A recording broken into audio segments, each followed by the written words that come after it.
I'm 32 years old now, and I've been keeping a secret for over 20 years. I've never told anyone about this.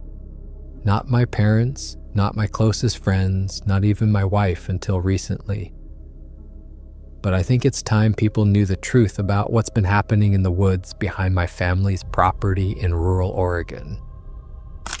For the past 2 decades, I've been friends with a Bigfoot. I know how that sounds. Believe me, I've thought about how crazy it is every single day since I was 10 years old. But it's the truth, and this is my story. Summer of 2004, I was 10 years old, living on an isolated farm property in rural Oregon. Our nearest neighbor was 3 miles down a dirt road, and we had hundreds of acres of dense forest behind our house.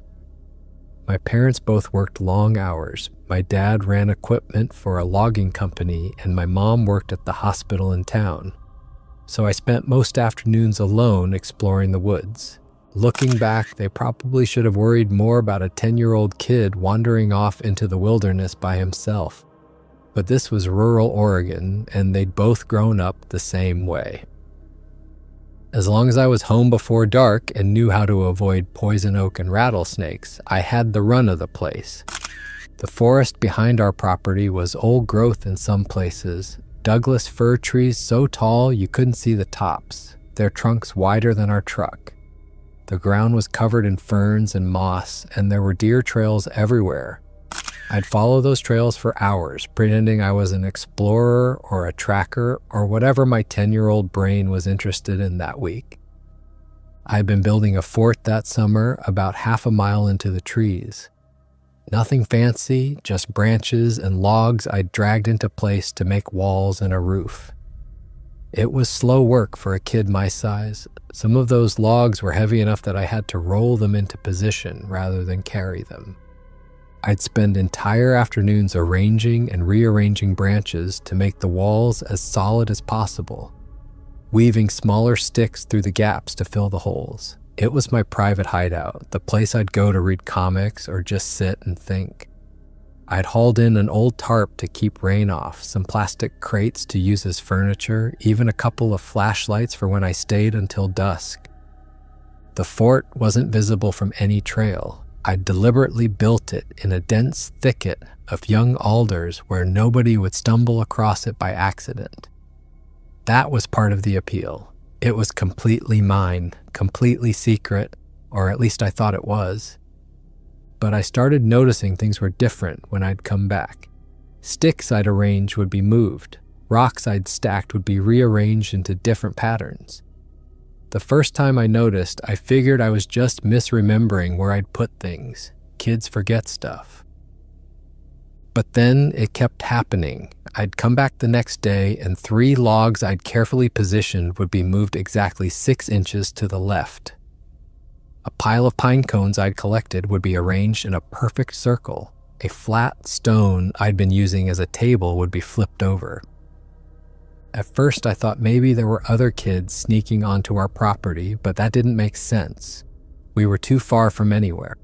No kid was hiking 3 miles through the woods just to mess with my fort. And the changes weren't destructive or mean-spirited. Nothing was broken or scattered. It was more like someone was curious about what I'd built and was examining it carefully.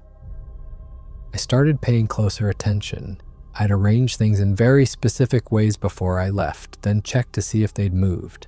They always had, always. Something was visiting my fort when I wasn't there, and it was getting bolder. Then, one afternoon in late August, I heard something. I was inside the fort, arranging some old magazines I'd brought from home, mostly National Geographic and some Spider-Man comics, when I heard footsteps. Heavy footsteps, not the light clicking sound of a deer walking, but a purposeful, measured thud. They circled my fort slowly, deliberately. Each step seemed to shake the ground slightly. The way the branches cracked under the weight, I knew it wasn't a deer or even a bear. I'd seen bears before. This was different. Whatever was out there was massive and walking on 2 legs. I froze. My heart was pounding so hard I thought it might burst out of my chest. My hands were shaking so badly I couldn't hold on to the magazine I'd been reading. Through the gaps in my wall of branches, I could see a dark shape moving past. It was tall, at least 8 feet, maybe more, and covered in dark brown fur. Not shaggy dog fur, but thick, coarse hair that seemed to cover every inch of visible skin. The creature moved on 2 legs like a person, but it was built like nothing I'd ever seen. Thick shoulders that seemed twice as wide as any human's, long arms that hung down past where its knees should be, and a head that seemed to sit right on top of those shoulders with almost no neck. The smell hit me then. Not a bad smell exactly, but musky and wild, like wet dog mixed with earth and something else I couldn't identify. It wasn't unpleasant, just overwhelming in its intensity. I should have run. Every instinct told me to bolt. But I was too terrified to move. I just stayed there, hidden inside my fort, watching this thing circle around me. Then it stopped, right in front of the entrance. I could see its massive hand reach forward and push aside some of the branches. We made eye contact. I'll never forget those eyes. They weren't animal eyes. Animal eyes are usually one color, usually dark, usually blank in a certain way. But these eyes had depth. They were a deep amber color with flecks of gold around the pupils. They looked intelligent, almost human in their expressiveness. There was curiosity in them, not aggression. The Bigfoot tilted its head slightly, studying me the same way I was studying it. Its face wasn't exactly ape-like and wasn't exactly human either. Something in between. The brow ridge was heavy, but the eyes beneath it were alert and aware in a way that made me think of people, not animals. We stayed like that for what felt like an eternity, but was probably only 10 or 15 seconds, just staring at each other. Me terrified and frozen, it curious and cautious. Then the Bigfoot did something I didn't expect. It reached into the fort. Its hand was enormous, easily twice the size of my dad's hands, and placed something on the ground near my feet. A river stone, perfectly smooth and round, about the size of my palm, the kind of stone that takes decades or centuries to get that smooth from water erosion. The creature set the stone down gently, almost reverently. Then it backed away slowly, never taking its eyes off me. It turned and walked off into the deeper woods, moving with surprising grace for something so large. Within seconds, it had vanished into the shadows between the trees. I sat there shaking for another hour before I finally worked up the courage to leave. I ran all the way home and didn't tell my parents a word. Who would believe me? I barely believed it myself, but I kept that stone. And the next day, I went back. For the next 2 years, I went to that fort almost every single day after school. At first, I'd just sit there and wait, wondering if the Bigfoot would come back. I'd do my homework or read, but really I was just listening for those heavy footsteps, for the sound of branches moving in a way the wind couldn't explain. After a week of waiting, I started leaving food, apples from our tree, beef jerky from the pantry, slices of bread wrapped in plastic wrap. The food would always be gone the next day, not scattered or torn apart like an animal would do it, but carefully unwrapped and consumed. The plastic wrap would be folded and left in a neat pile. About 2 weeks after that first encounter, the Bigfoot returned. It was late afternoon, the sun filtering through the trees at that perfect golden angle that only happens in late summer and early fall. The light was thick and warm, cutting through the forest in solid beams. I heard the footsteps again, that same heavy, deliberate pace. My heart jumped, but this time I wasn't quite as terrified. This time I stayed still and waited, my hands gripping the edge of the plastic crate I was using as a seat. The creature emerged from the trees and stopped at the edge of the clearing where I'd built my fort. It was just as massive as I remembered, maybe even bigger in the direct sunlight. Its fur was a rich chocolate brown with hints of reddish undertones. and I could see muscles moving beneath the fur when it shifted its weight. It looked at me for a long moment, then at the food I'd left on a flat rock about halfway between us. The Bigfoot approached slowly, each step measured and careful, like it was being cautious not to scare me. It picked up an apple, examined it with those amber eyes, turning it over in its massive hands. Then it sat down about 10 feet away from me, just lowered itself to the ground, cross-legged like a person would sit. It ate the apple slowly, watching me the whole time. When it finished, it placed the core carefully on the rock where the apple had been, then just sat there. We stayed like that for maybe 20 minutes, neither of us moving much, just being in each other's presence. Eventually, the Bigfoot stood up and left. No sudden movements, no drama. It just stood, looked at me one more time, and walked back into the forest. But it came back the next day, and the day after that, and the day after that. Over the following months, we fell into a routine. I'd come to the fort after school, sometimes bringing homework, sometimes just my comic books. The Bigfoot would show up in the late afternoon, and we'd just exist together in that clearing. It sounds strange, but it felt natural. The creature seemed fascinated by simple things, my backpack, my jacket, my sneakers. It would reach out slowly, gently touch the fabric, then pull back like it was afraid of damaging something precious. The way it handled my things was so careful, almost reverent, like a museum curator examining ancient artifacts. Once I left my backpack open, and the Bigfoot spent 10 minutes just looking inside, not touching, just observing the pencils and notebooks and crumpled homework assignments. My sneakers were particularly fascinating to the creature. It would stare at my feet, at the laces and rubber soles, like it couldn't quite figure out what they were for. One day, I took off one of my shoes and handed it to the Bigfoot. It held the sneaker in both hands, turning it over and over, examining the tread, the stitching, even the tongue and laces.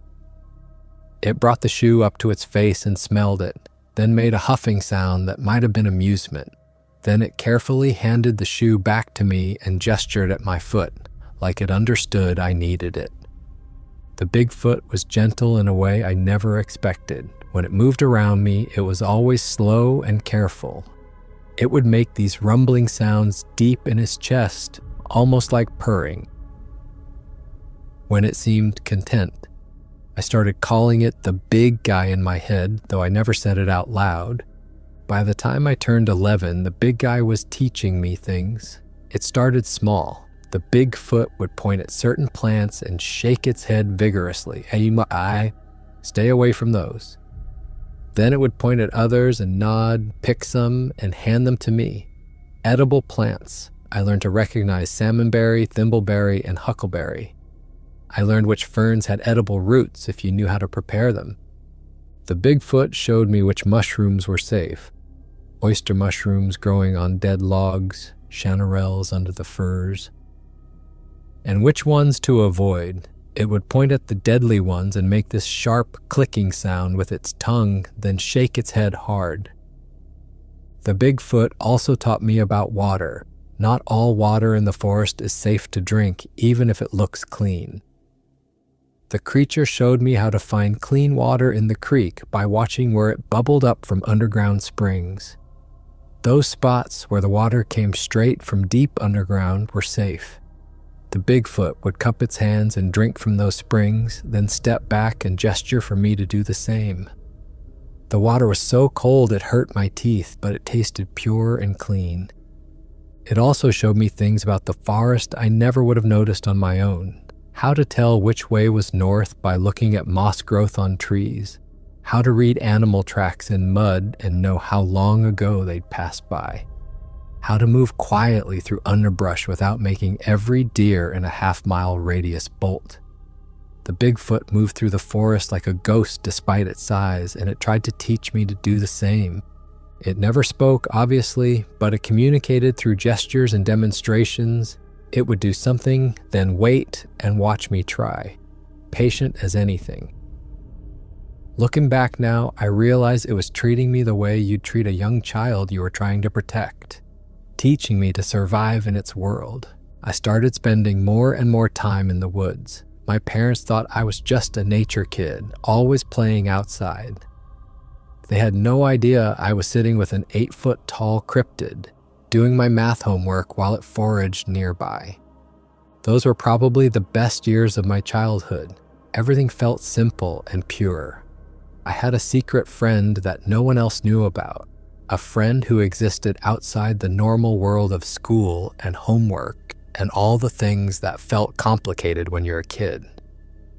By the time I was 13, seeing the Bigfoot had become as normal as walking the dog. I'd finish my classes, ride the bus home, drop my backpack on the kitchen counter, grab whatever snacks I could find, and head into the woods. My mom would call after me asking when I'd be back, and I'd yell over my shoulder that I'd be home for dinner. She never asked where I was going or what I was doing out there. I think she figured I was just being a teenager, wanting space and independence. The big guy was always there, or showed up within an hour. We had our spot by the old fort, but we'd started spending more time by a stream about a quarter-mile deeper into the forest. The stream ran fast and cold, fed by snowmelt from the mountains even in summer. The banks were lined with smooth river stones, and the water was so clear you could see trout hovering in the deeper pools. This stream became our favorite place.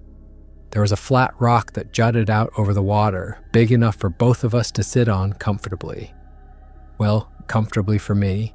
The Bigfoot had to sit with its legs dangling in the water because it was so tall. But we'd sit there for hours sometimes, just watching the water flow past, listening to the sounds of the forest. The Bigfoot started bringing me things, interesting rocks, not just smooth ones now, but ones with quartz veins running through them like lightning, or ones with fossils pressed into the surface. I had a whole collection at home that I kept in a shoebox under my bed. Bird feathers, still perfect and unbroken. Blue jay feathers with their electric blue stripes, hawk feathers with brown and white patterns, once even an owl feather so soft it felt like touching air, pine cones that were so symmetrical they looked manufactured. The Bigfoot would present these items almost ceremonially, placing them in my hands and waiting for my reaction, watching my face to see if I appreciated the gift. I'd bring things too. Sometimes cans of tuna or salmon I'd sneak from the pantry. The Bigfoot loved fish, sometimes fruit, apples, oranges, whatever we had. Once I brought a mirror from my mom's bathroom thinking the Bigfoot might be interested. It spent 20 minutes studying its own reflection, making different expressions and watching them change in the glass. It would smile, then frown, then bare its teeth. It touched the mirror surface gently, then looked behind it like it was trying to figure out where the other Bigfoot had gone. It was funny and sad at the same time, watching this creature see itself clearly maybe for the first time. The stream became our favorite place because the Bigfoot would fish there. I'd never seen anything like it. The creature would sit on the bank and stay absolutely still, barely breathing, one hand hovering just above the water. Its eyes would lock onto the stream, tracking movement I couldn't even see. Then, in a movement almost too fast for my eyes to follow, it would snatch a fish right out of the current. Sometimes it took 5 minutes, sometimes 30, but it always caught something eventually. Rainbow trout, cutthroat trout, sometimes steelhead if we were lucky. The Bigfoot's timing was perfect, its reflexes superhuman. It would share the fish with me every single time. The Bigfoot would tear them in half with its hands, not messily, but in one clean motion, and hand me the larger piece. We'd sit there eating raw fish together. I know that sounds disgusting to most people. But fresh trout or salmon eaten right there by the stream within minutes of being caught actually tastes clean and mild. It doesn't taste fishy at all. The meat is firm and cold and has this delicate flavor that you lose when you cook it. The Bigfoot showed me how to scale them with my thumbnail and how to identify and avoid the thin bones. It taught me to fish the same way. Patience, stillness, timing. The Bigfoot would demonstrate catching a fish, then gesture for me to try. At first, I was terrible at it. I'd move too fast or too slow. I'd splash the water and scare the fish away. I'd grab at empty water. But the Bigfoot was patient, endlessly patient. It would demonstrate again and again, never showing frustration. By the time I was 14, I could actually catch fish with my hands too, though never as quickly or efficiently as the big guy. I'd have to sit there for 45 minutes sometimes before I got one. And even then, I'd only succeed maybe one time out of 3. But when I did catch one, when I felt that cold, slippery body in my hands and managed to hold on, the Bigfoot would make this pleased rumbling sound and pat my shoulder with one enormous hand. But there were moments that reminded me this wasn't just some large, unusual friend. The Bigfoot would sometimes make these sad sounds when I had to leave. Low, mournful notes that echoed through the trees and made my chest feel tight. It sounded lonely, like it knew I had somewhere else to be, another life I went back to, and it would be alone again until I returned. The sound would follow me as I walked away, getting fainter, but never quite disappearing until I was almost home. That lonely sound haunted me. I'd lie in bed at night and hear it in my memory. I started staying later and later in the woods until the sun was almost down and my mom would call me in for dinner, her voice barely reaching me through the trees. Even then, walking away felt like abandoning a friend.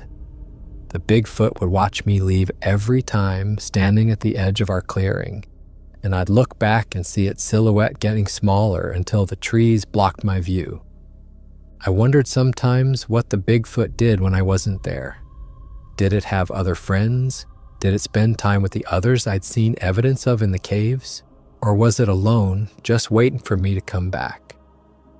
The thought that it might be sitting by that stream all day just waiting for me to show up after school made me feel guilty in a way I didn't fully understand as a kid. When I was 15, something happened that proved just how much the Bigfoot cared about me. It was early spring, the kind of day where the sun was warm but the air was still cool. I was climbing an old oak tree near our meeting spot, trying to get better view of a hawk's nest I'd spotted high in the branches. The oak was ancient and massive, with branches thick as my torso spreading in every direction. I'd climbed it dozens of times before. I was about 15 feet up, reaching for the next branch when I heard a sharp crack. The branch under my feet just gave way, rotted through from the inside despite looking solid. I fell. Time seemed to slow down. I remember seeing the ground rushing up at me, remember trying to twist in midair to avoid landing on my head, remember thinking that this was going to hurt. I landed hard on my left side and my arm took most of the impact. I heard the crack before I felt the pain, a sound like a green stick breaking, but coming from inside my own body. Then the pain hit. It was like nothing I'd ever felt before, a white, hot spike of agony running from my wrist to my shoulder. I couldn't breathe for a moment, couldn't think. I just lay there gasping, staring up at the canopy of leaves above me, my arm bent, at an angle that was definitely not natural.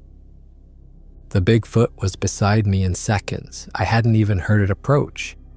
It knelt down, its massive shadow falling over me, and made these soft, worried sounds deep in its chest.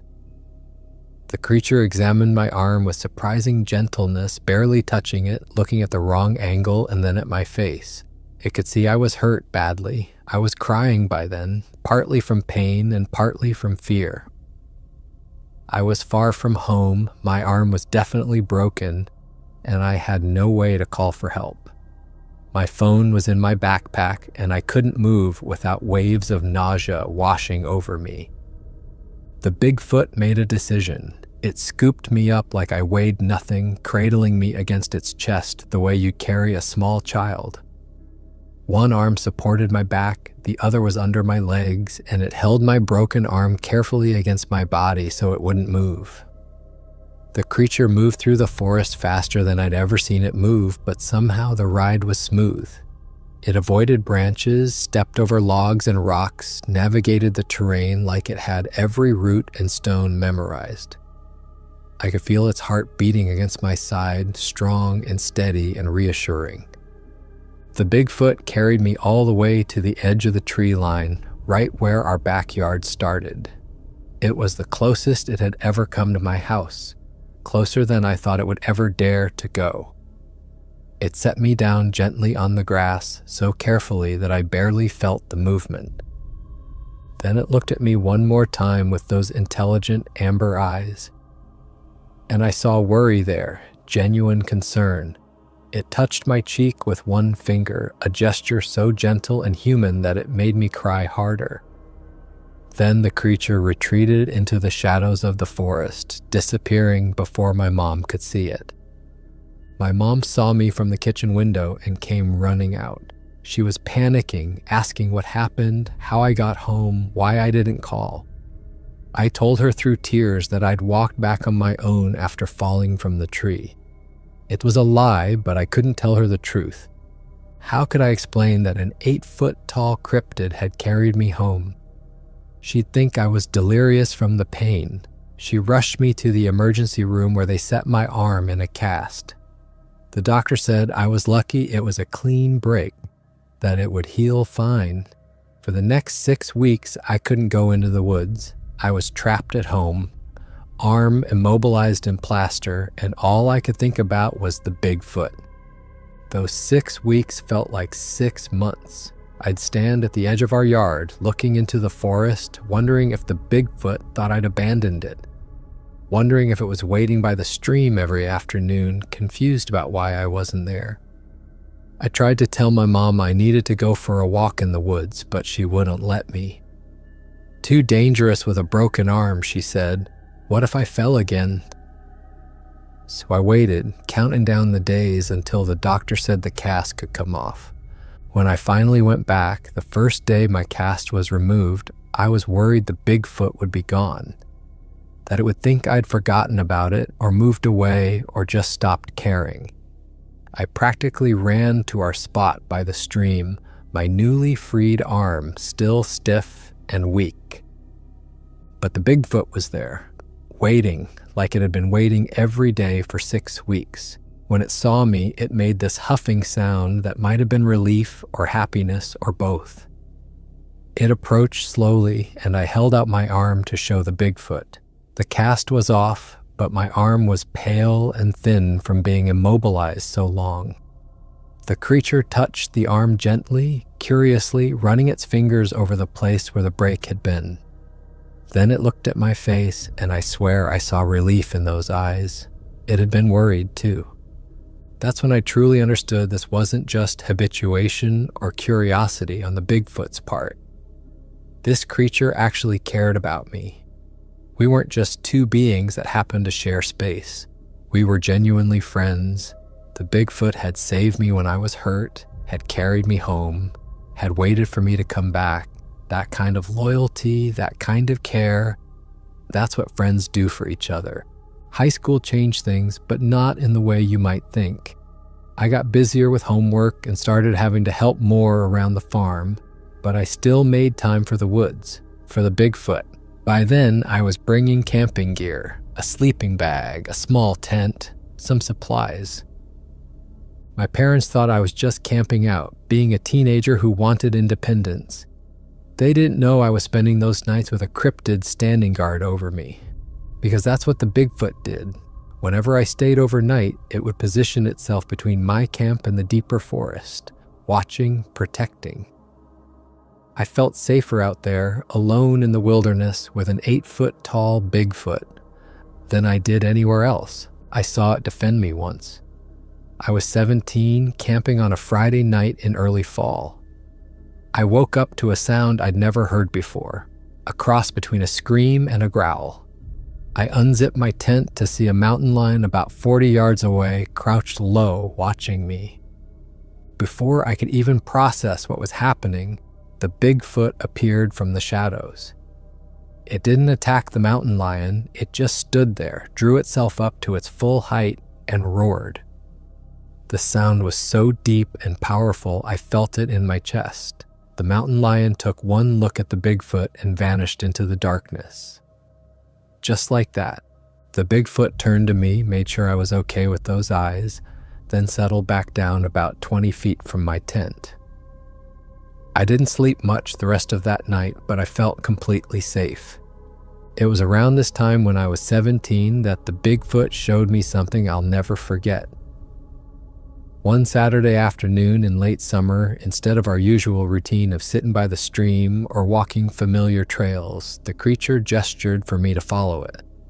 It headed off in a direction we'd never gone before, deeper into the forest than I'd ever been. We walked for over an hour, the terrain getting steeper and rockier. I had to scramble over fallen logs and push through dense undergrowth that the Bigfoot moved through effortlessly. My lungs were burning from the climb and my legs were getting tired, but I kept following. We came to a rocky hillside on the far side of our property, near where our land met the national forest boundary. There was an opening in the rocks, partially hidden by a curtain of blackberry vines and sword ferns. A cave entrance. The Bigfoot pulled aside the vegetation and looked at me, then gestured inside. This was clearly an invitation, but also a test of trust. I clicked on the flashlight I always carried and followed. The entrance tunnel was low and narrow. I had to duck and turn sideways in places, and the Bigfoot had to practically crawl. But after about 30 feet, the passage opened into a larger chamber. I shone my light around and felt my breath catch. This wasn't just a cave. This was a home. The floor was covered in bedding made from moss and dried grasses arranged in neat piles like sleeping areas. There were alcoves in the walls where food was stored, dried fish, nuts, roots, berries I didn't recognize. The walls themselves had marks on them, scratches at heights no human could reach without a ladder. Some looked deliberate, almost like symbols or pictures. The cave went back further than my flashlight could reach, branching off into multiple tunnels. In the largest chamber, I saw evidence of other Bigfoot, multiple sleeping areas, tools if you could call them that. Smooth stones for grinding, sharp rocks for cutting, sticks worn smooth from use. This wasn't just where one creature lived occasionally. This was a home for a family or a group. The scale of it, the organization, it suggested intelligence and planning and social structure. I realized then that my friend wasn't alone in the world. There were others, probably family. The sleeping areas were different sizes, some large, some smaller, parents and children maybe, or siblings. I couldn't know. But for some reason, the big guy always came to meet me alone. I started wondering why. Was meeting me something it had to keep secret from its own kind? Was it breaking some kind of rule by spending time with a human? Or was it just naturally curious in a way the others weren't? I never saw any other Bigfoot during all those years, just my friend. But knowing they were out there, knowing the big guy had its own life and family somewhere in those caves, made our relationship feel different. It chose to spend time with me. It didn't have to. Those last 2 years of high school before college were bittersweet. I knew my time at home was limited. I knew eventually I'd have to leave. And I had no idea what that would mean for us. I got accepted to a university 2 states away. It was a good school, a great opportunity, a full scholarship that my parents couldn't stop talking about. It was everything my parents had worked to give me. Everything they'd sacrificed for. But all I could think about was how to explain this to the Bigfoot. How do you tell someone you're leaving when you don't share a language?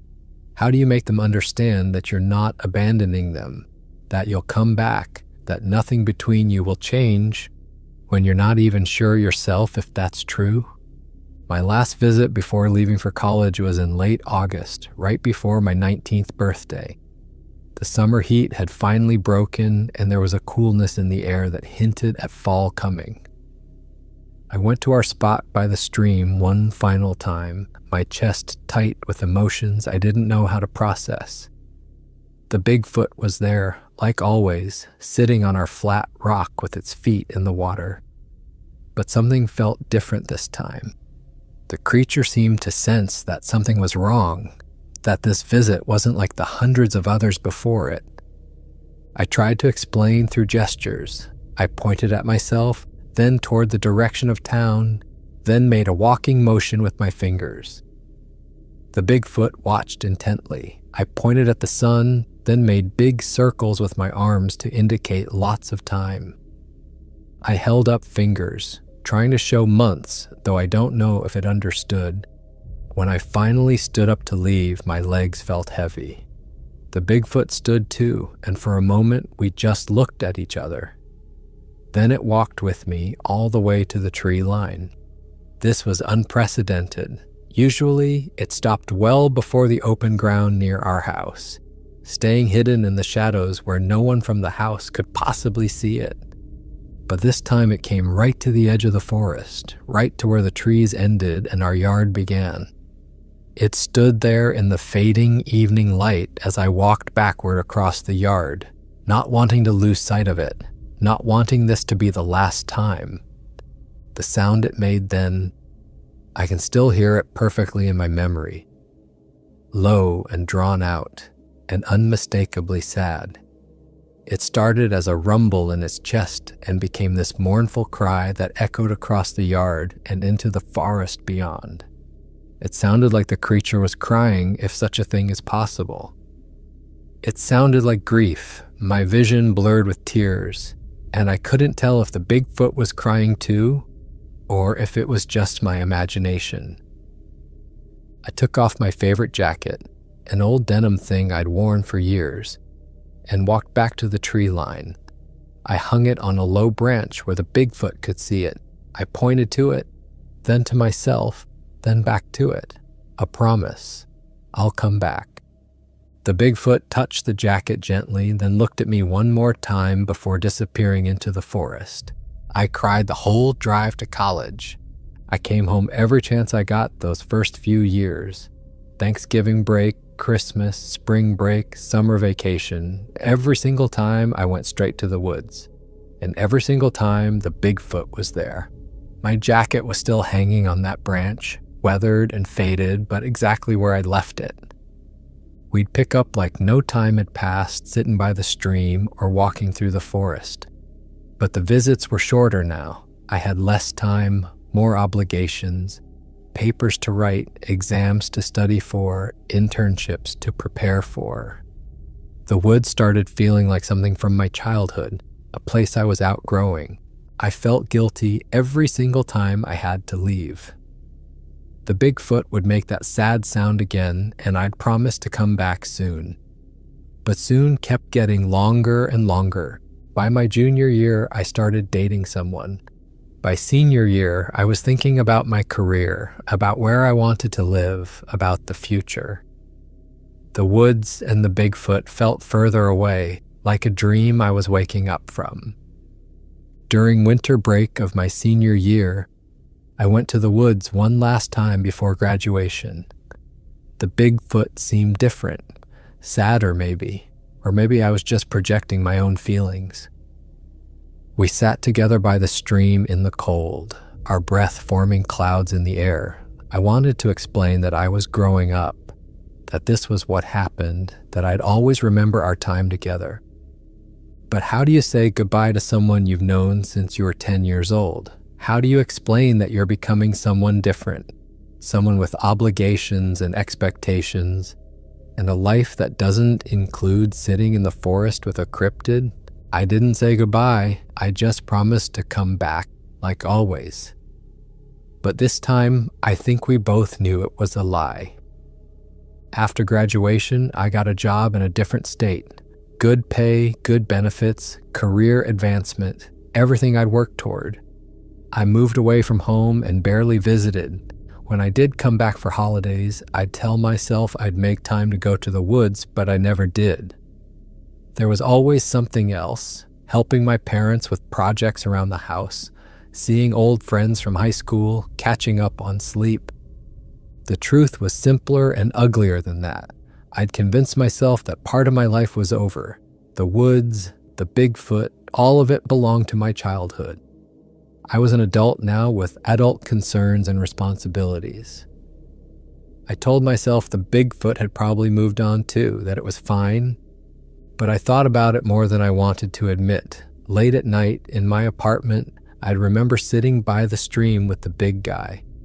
I'd remember the way it taught me to fish, the way it brought me interesting stones, the way it protected me from the mountain lion. I'd remember how it carried me home when I broke my arm. And I'd feel guilty, but not guilty enough to do anything about it. I met my wife when I was 25. We got married a year later. I never told her about the Bigfoot. How could I? It sounded insane. She'd either think I was making it up, or worse, she'd believe me and think I was unstable. So I kept it to myself, another secret from childhood locked away. When I was 28, my mom called to tell me she'd found some of my old stuff while cleaning out the garage.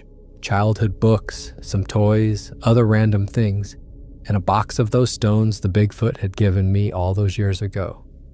I took time off work and drove home to pick up the boxes, and I told my wife I wanted to go camping alone just for a couple days. She thought I was having some kind of early midlife crisis, but she didn't argue. I drove out to the old property and hiked into the woods. It took me a while to find my way. Everything looked different, more overgrown. But I eventually found the stream and then the place where I'd built my fort all those years ago. The fort was gone, just a few rotted logs in a pile. But my jacket was still there, hanging on that same branch. It was completely weathered, barely recognizable as clothing anymore, but it was there. The Bigfoot had kept it. I set up camp and waited. 3 whole days. I barely slept, hoping every sound in the darkness was the big guy returning. But it never showed up. The woods felt empty in a way they never had before. On the 3rd morning, I packed up my gear. I found all the stones and gifts the Bigfoot had given me scattered around the area where my fort had been, carefully arranged like someone had been tending them. But no Bigfoot. I drove home convinced that I'd waited too long. The Bigfoot had moved on, or worse, I'd had this incredible friendship, this impossible connection, and I'd thrown it away by growing up and getting too busy. The guilt I felt was overwhelming. 2 years ago, my parents started having health problems, nothing immediately life-threatening, but enough that they needed help managing the farm. My wife and I talked it over, and we decided to move back home. My company let me work remotely, and we bought a small house about a mile from my parents' property. The first night in our new house, I couldn't sleep. Around midnight, I heard something outside. A sound I hadn't heard in years, but recognized immediately. That low, rumbling call echoing from the direction of the woods. I got dressed, grabbed a flashlight, and told my wife I was going to check on something. She was half asleep and mumbled something about checking locks before rolling over. I practically ran to the woods. My heart was pounding. It was dark, well past midnight, and I was crashing through the forest with just a flashlight. But I knew where I was going. The Bigfoot was waiting by our old spot at the stream. Even in the darkness, I could see it had changed. Its fur was grayer around the face and shoulders. It moved slower, more carefully.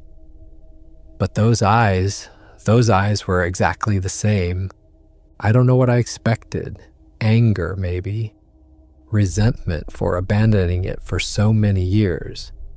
But the Bigfoot just approached me slowly and did something it had never done before. It reached out and touched my face with one massive hand. The gesture was so gentle, so deliberate, that I started crying right there. We sat together by the stream until the sun came up. We didn't do anything, didn't try to communicate. We just existed together like we had when I was a kid. And it felt like coming home in a way that moving back to my childhood town hadn't. When the sky started getting light, the Bigfoot stood up to leave. But before it walked away, it picked up a stone from the stream, a smooth, round one like the very first gift it had given me, and placed it in my hand. We were okay. After all those years, after all my guilt and worry, we were still friends. For the past 2 years, I've been meeting with the Bigfoot regularly again. Not every day like when I was a kid, but several times a week. The creature is noticeably older now. It moves slower, stays closer to the cave system where it lives. Sometimes it seems tired in a way that worries me. I bring food, fish, fruit, sometimes cooked meat from our kitchen. I've even brought some basic medicines when the Bigfoot seems sick, though I have no idea if they helped. We sit by the stream and I tell it about my life, even though I know it doesn't understand the words. Sometimes I think it just likes hearing my voice, the same way I like being in its presence. My wife finally figured it out. She followed me into the woods one evening and saw us together from a distance. I was terrified of what she'd think, but she surprised me. She came home, grabbed my hands, and said she believed me immediately. Seeing proof of the Bigfoot didn't make me seem crazy. It made me seem lucky. Lucky to have had this impossible friendship. Now she helps me. She packs food for the big guy, asks me how it's doing, reminds me to check on it when I get busy with work. She's never come with me to meet it. We both agree that would be pushing things too far. But knowing she knows, knowing she believes me and supports it means everything. I've started keeping a journal about our meetings, not for publication or fame or proof, just for myself. Because I know, as surely as I know anything, that the Bigfoot won't live forever. Creatures age, creatures die. And someday, probably someday soon, I'm going to go to the woods and the big guy won't be there. I think about that more than I should. I think about what it will mean when my friend is gone, when this secret friendship that has defined my entire life comes to an end. I think about whether I'll finally tell people, or if I'll keep the secret until I die. But mostly I try not to think about it. Instead, I focus on the present, on the fact that I get to spend this time with the Bigfoot, that I didn't miss my chance, that the big guy was kind enough to forgive me for staying away so long. Last week, I brought my old box of stones to show the Bigfoot, all the gifts it had given me over the years, carefully preserved. The creature examined each one, touching them gently like they were precious things. Maybe they were, maybe they still are. Then the Bigfoot did something new. It stood up and walked over to the old tree where my jacket had hung for so many years. The jacket was long gone, rotted away to nothing. But the Bigfoot gestured to the branch, then to me, then placed one hand over its chest. Remembering. It remembered our promise. It remembered that I'd come back. I go to the woods every week now, sometimes twice a week. I sit with my old friend, this impossible creature that shouldn't exist but does, and I'm grateful for every single minute. Because I know these moments are limited. I know our time together is running out. But for now, the Bigfoot is still there, still waiting by the stream when I arrive, still bringing me interesting stones and perfect feathers, still making that rumbling purr when I show up. People ask me sometimes if I have any regrets in life. I always say no, because what's the point of regrets? But if I'm being honest, I have one. I regret those years I stayed away. I regret being too busy, too grown up, too caught up in my own life to make time for my friend. But I'm here now, and I'll keep coming back as long as the Bigfoot is there. It's the least I can do for a friend who waited for me, who never gave up on me, who saved every stone and hung onto a rotted jacket for years just because I'd left it as a promise. So yes, I've been friends with a Bigfoot for 20 years. Yes, I keep it secret from almost everyone. Yes, I know how it sounds. But it's the truth, and it's been the most important relationship in my entire life. I still visit every week, sitting with an old friend who trusted me when nobody else would. And I'll keep visiting till I can't anymore. 'Cause that's what friends do. For more interesting stories, check this out.